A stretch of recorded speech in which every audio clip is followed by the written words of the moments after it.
Hello friends, welcome to Pebbles. நான் உங்கள் கோபி செட்டிபாளையம் சுதா. நம்ம இன்னைக்கு செய்ய போறது தேங்காய் பர்ஃபி. இது வந்து ரொம்ப ஈஸியா பண்ணலாம். தேங்காய் பர்ஃபி கூட நம்ம அதாவது என்னன்னா பால்கோவா ஆட் பண்ணிக்கலாம். ஸ்வீட் இல்லாத பால்கோவா ஆட் பண்ணி நம்ம செய்ய போறோம். இதுக்கு வந்து என்னன்னா சுகர் சிரப் வந்து நம்ம காய்ச்சணும். இது வந்து ஒரு கம்பி பத வரைக்கும் இருக்கணும். வாங்க எப்படி செய்யறதுன்னு பார்க்கலாம். நம்ம இன்னைக்கு செய்ய போறது தேங்காய் பர்ஃபி. தேவையான பொருட்கள் பார்க்கலாம். தேங்காய் வந்து நான் ஒரு தேங்காய் எடுத்துக்கிறேன். அதாவது இது என்ன துருவி வச்சிருக்கேன். இதில் இருக்கிற கருப்பு நம்ம வந்து எடுத்துடலாம். அதாவது ரொம்ப ஜாஸ்தி வேண்டாம். இது எப்படின்னா தேங்காயில் வந்து பாதி வந்து கொஞ்சம் நம்ம வேஸ்ட் ஆகும். பார்த்திங்கன்னா இந்த மாதிரி தான் எடுக்கிற மாதிரி வரும். கருப்பாக இருக்கிறத வந்து நம்ம யூஸ் பண்ண வேண்டாம். மேலே இருக்கிறத மட்டும் யூஸ் பண்ணிக்கோங்க. அப்படியே இருந்தாலும் நம்ம கொஞ்சம் கொஞ்சம் இருந்தால் பரவாயில்ல, பட் ஜாஸ்தி வேண்டாம். இந்த மாதிரி இருக்கிறதெல்லாம் நம்ம எடுத்துடலாம். இதுக்கு வந்து தேவையானது சர்க்கரை வந்து 350 கிராம் எடுத்துருக்கிறேன். இது கூட உடைச்ச கடலை வந்து 1 டீஸ்பூன், முந்திரி வந்து ஒரு 5 முந்திரியை உடைச்சி வச்சுருக்கிறேன். பார்த்திங்கன்னா சின்ன சின்னதாக இந்த மாதிரி உடைச்சி வச்சுக்கலாம். இது கூட 1 டேபிள் ஸ்பூன் நெய் சேர்த்துக்கலாம், ஏலக்காயும் சேர்த்துக்கலாம். இப்போ எப்படி செய்கிறதுன்னு பார்க்கலாம். ஒரே 1 டீஸ்பூன் அளவுக்கு நம்ம நெய் ஊற்றிருக்கிறோம். ஃபஸ்ட்டு நம்ம முந்திரி பொட்டுக்கல்ல இதையும் போட்டுக்கலாம். லைட்டாக ஃப்ரை பண்ணிவிட்டு நம்ம எடுத்து வச்சுக்கலாம். நம்ம தேங்காய் வந்து ஆல்ரெடி வச்சுருக்குறோம். இதையும் சேர்த்து வறுத்துக்கலாம். இதில் இருக்கிற ஈரப்பதம் வந்து போயிடணும். அது வரைக்கும் சிம்மில் வச்சுட்டு நல்லா வறுத்துக்கலாம்.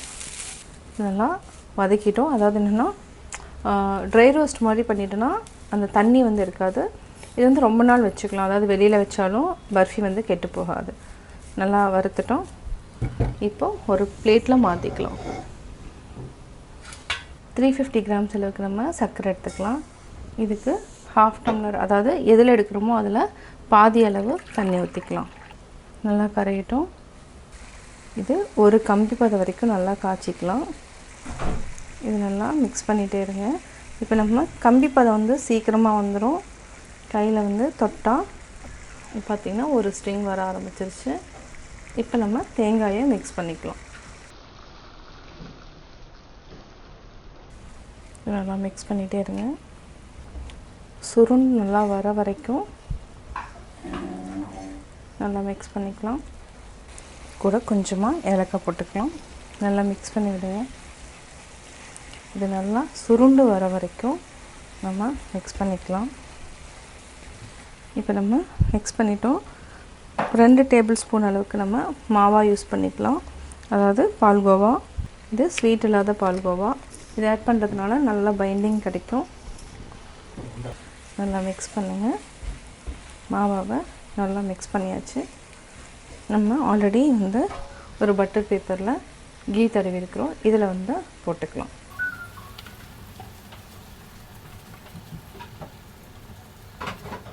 இது பார்த்திங்கன்னா இந்த மாதிரி ஸ்கொயரில் வந்து கரெக்ட் பண்ணிக்கலாம். அதுக்கப்புறம் ஸ்லைஸ் பண்ணிக்கலாம். இது 1 ஹவருக்கு அப்புறம் நம்ம ஸ்லைஸ் பண்ணிக்கலாம். இப்போ நம்ம ஸ்லைஸ் பண்ணிக்கலாம்.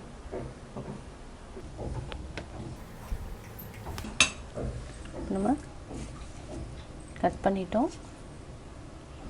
வேறு பிளேட்டில் மாற்றிக்கலாம். சுவையான தேங்காய் பர்ஃபி ரெடி. தேங்காய் பர்ஃபி எப்படி செஞ்சேங்கிறத பார்த்தீங்க. நீங்களும் வீட்டில் ட்ரை பண்ணுங்கள். தீபாவளி டைமில் இது மாதிரி சிம்பிளாக நம்ம டிஷ்ஷஸ் எல்லாம் பண்ணிக்கலாம். அதாவது என்னென்னா கடையில் வாங்கணுங்கிற அவசியம் கிடையாது. நீங்களும் வீட்டில் ட்ரை பண்ணி பார்த்துட்டு உங்களுடைய கமெண்ட்ஸ் எனக்கு சொல்லுங்கள். லைக் பண்ணுங்கள், மறக்காமல் சப்ஸ்கிரைப் பண்ணுங்கள். அனைவருக்கும் தீபாவளி நல்வாழ்த்துக்கள். என்னோடய குக்கிங் வீடியோ முடிஞ்சதுக்கப்புறம் பார்த்தீங்கன்னா ஒரு திருக்குறள் வந்து நீங்கள் பார்க்கலாம். உங்கள் குழந்தைகளுக்கு நீங்கள் சொல்லித்தரலாம். அல்லல் அருளாழ்வார்க்கு இல்லை வழி வழங்கும் மல்லல் மா ஞாலம் கரி.